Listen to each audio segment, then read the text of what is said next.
وعند المتصوفة لا إله إلا الله ذكر العامة، أي ليس بشيء. وهناك ما هو أفضل من هذا عندهم ذكر الخاصة. ما هو ذكر الخاصة عندهم؟ ترداد لفظ الجلالة، الله الله الله. يبدأون بالله الله بصوت واحد، ثم يقفون وقوفا حتى يتحول الله الله إلى حله حله حله.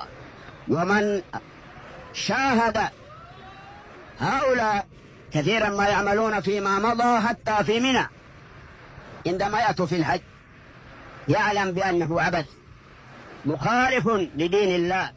إذا كان الله الله حتى يتحول إلى حله. ذكر الخاصة، ما هو ذكر الخاصة الخاصة؟ ضمير الغيبة هو، يبدأون بهو هو فيجتمعون بصوت واحد، وأحيانا أو أخيرا إذا حمي الوقيت ومن أوفي في حمد الله في عافية. قد لا تدركون هذه العافية لأنكم خلقتم على الفطرة وتعيشون في بلد الفطرة، في دار التوحيد، في دار الإسلام. لو خرجتم إلى الخارج واختلطتم بأولئك وعلمتم ما يفعل من يدعون أنهم العارفون بالله من مشايخ الصوفية لحمدتم الله على ما أنتم عليه من النعمة. والنعمة لا تعرف إلا بمقابلها. الشيء يحسن، الشيء يظهر ضد حسنه الضد.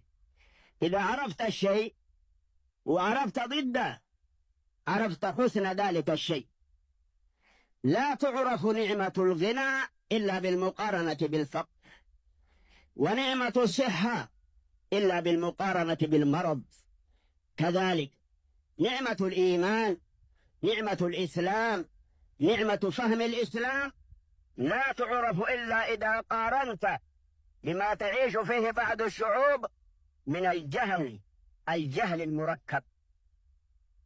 لذلك ينبغي أن نفهم حقيقة ما نحن عليه، أنه الدين الصحيح وأنه المنهج الصحيح، ونحمد الله على ذلك ونطلب المزيد من فضله.